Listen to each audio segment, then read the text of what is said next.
आइकिस बहन शहीद हुई थी और वह जिंदा है।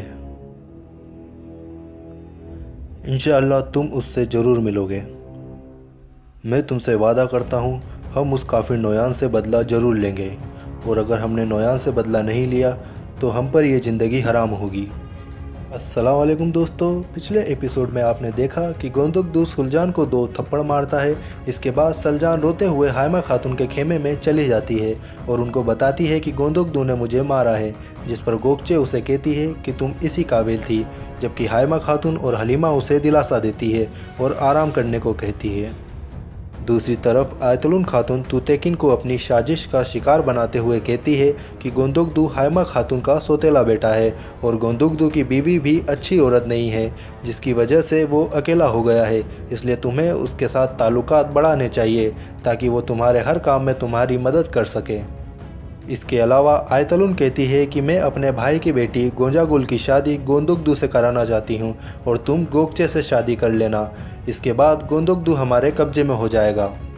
इतने में कोचाबश वहाँ आता है और उन्हें बताता है कि गोंदुकदू ने सलजान खातून को मारा है। इसके बाद तुतेकिन गोंदुकदू के खेमे में जाता है और बातों बातों में उसे मशवरा देता है कि तुम्हें दूसरी शादी कर लेनी चाहिए ताकि तुम्हें औलाद नसीब हो सके और फिर तुम सुकून से अपनी ज़िंदगी बसर कर सको, क्योंकि अगर तुम सुकून में ना रहे तो तुम दुश्मनों से लड़ने के काबिल नहीं रहोगे। दूसरी तरफ दोदुर्गा सरदार के ख्वाब में उसकी पहली बीवी दुरू खातून आती है और वो घबरा कर उठ जाता है। उसके बाद सरदार आयतुल खातून को बताता है, जब से मैंने तुमसे शादी की है मेरी पहली बीवी हर रोज़ मेरे ख्वाब में आती है।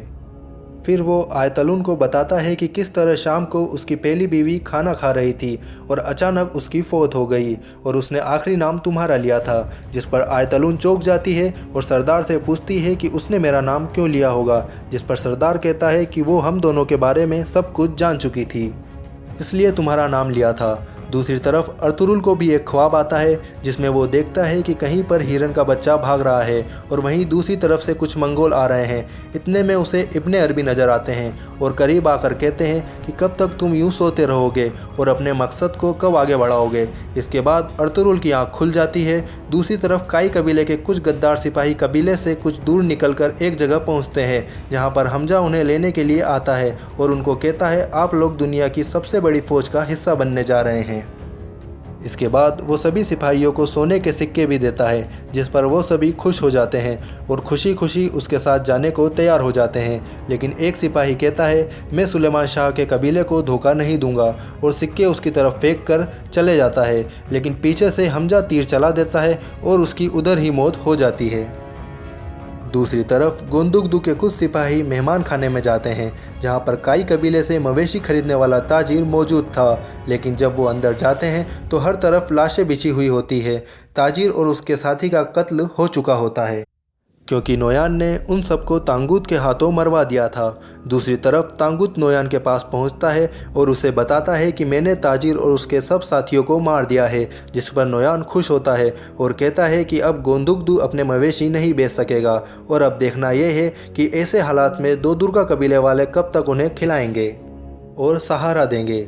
दूसरी तरफ हाइमा खातून गोंदुकदू के खेमे में जाती है और उसे कहती है कि तुम उठो और सलजान को अपने खेमे में ले आओ, जिस पर गोंदुकदू कहता है कि मैं सलजान को नहीं लेके आऊँगा क्योंकि सलजान ने मुझे अर्तुरुल के फैसले के बारे में कसूरवार समझा है।